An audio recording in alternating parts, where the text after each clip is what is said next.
안녕하세요. 병원 언니 정지훈입니다. 포토샵이 뭔지는 다 아실 거예요. 전 포토샵 프로그램을 직접 다루거나 사용해 보지는 않았지만 어떻게 생겼는지는 본 적이 있습니다. 그렇다면 왜 병원에서 근무를 할 때 포토샵을 사용할 줄 알면 유리한가?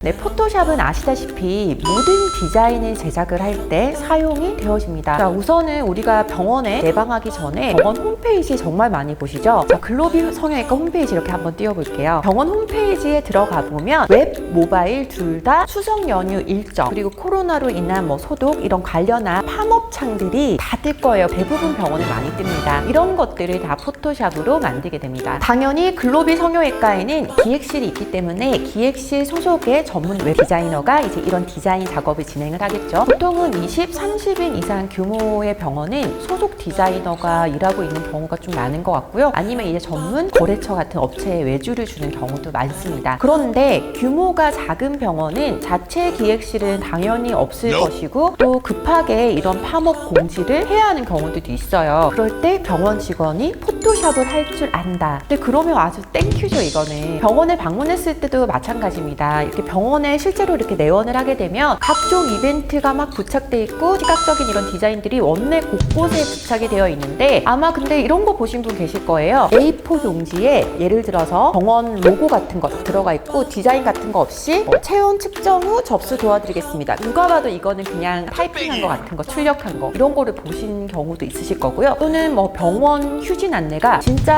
A4 용지 글자만 딱 있는 경우, 그게 이제 보면은 포토샵을 할 줄 아는 사람도 없고 업체에도 맡기지 않기 때문이죠. 근데 이러한 모든 이미지들이 병원 이미지랑 직결된다고 보시면 되세요. 최근에 실제 병원 사례를 제가 좀 들려드릴게요. 제가 이 영상을 좀 찍으면 좋겠다 생각한 것도 그런 사례들을 보면서 느낀 점들인데, 직원이 거기도 5명 있는 병원입니다. 작은 규모예요. 근데 온라인 마케팅과 이제 일부 디자인들은 거래처에 통해서 디자인을 하는 편인데, 병원에서 필요한 모든 디자인을 업체에 이제 이렇게 의뢰를 하게 되면 또 추가 비용이 발생하게 돼요. 하나하나 다 돈이에요. 제가 알기로는 요만한 A4 하나 디자인하는데 3만원에서 5만원 이런 식으로 받는단 말이에요.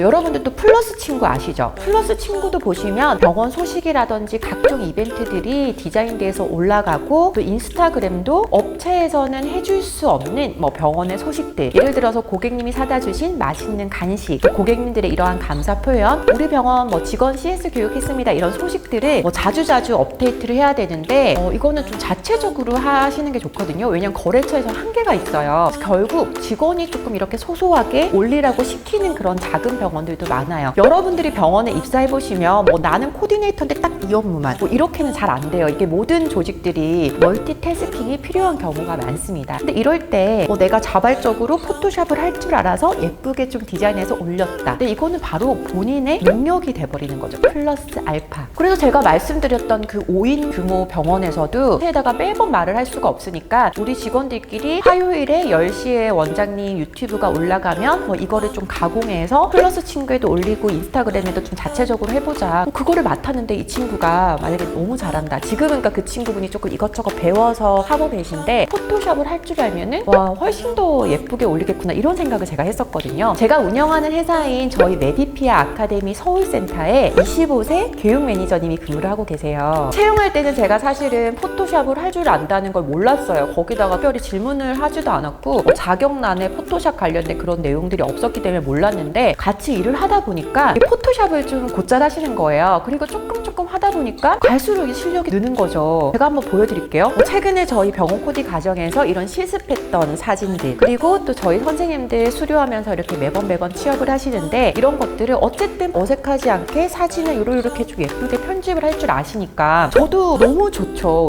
저희 매니저님의 메인 업무는 사실 이런 디자인이 아니라 병원 코디네이터 과정 교육생 등록하고 관리하고 또 취업 연계 해주는 부분이지만, 포토샵을 할 줄 아시니까 저희 회사 입장에서는 보다 보다 더 필요한 직원이 되고 또 교육생이나 저희 아카데미에 관심 가지고 있는 이런 모든 분들에게도 좀 더 좋은 이미지로 더 많은 메시지를 잘 전달할 수 있으니까 결과적으로는 본인의 주업인 교육생 관리를 더 잘하고 계신 거죠. 그래서 시간적 여유가 되시는 분들이나 어떤 공부를 내가 좀 더 해볼까 고민하시는 분들에게는 저는 포토샵 이렇게 공부하는 거를 한 번 더 좀 고민해보라고 추천을 좀 드리고 싶습니다. 네, 유튜브 댓글이나 인스타 메시지로 저한테 가장 많이 하시는 질문이 저 뭘 좀 더 준비해볼까요? 뭘 더 공부할까요? 이런 질문들이거든요. 정말 자기개발 열정 만렙인 저희 구독자분들이 많으십니다. 포토샵은 배워두시면 뭘 하셔도 다 도움되실 것 같아요. 또 코로나로 인해서 보다 빨리 디지털 기반 세상으로 진입을 하고 있으니까 이런 디자인들을 할 수 있는 역량들이 이런 온라인 쪽에서나 이런 모든 부분에서 더 필요하지 않을까요? 스페셜리스트, 제너럴리스트라는 말이 있습니다. 요즘 같은 시대에는 스페셜리스트, 한 분야만 이렇게 쭉 파는 그런 부분도 중요하지만 다양한 분야에 두루두루 멀티태스킹 할 수 있는 이런 제너럴리스트로 포지셔닝을 해보시면은 여러분들의 미래에 훨씬 더 도움이 되지 않을까. 그래서 제가 이거는 장담할게요. 포토샵을 할 줄 알면 정말 두고두고 쓸 일이 많으실 겁니다. 네, 좋아요와 구독하기, 알림 설정 잊지 마시고요. 댓글 주시면 답변 드리도록 하겠습니다. 병원 탱구 생활은 병원 언니, 다음 시간에 또 만나요. 꼭이요.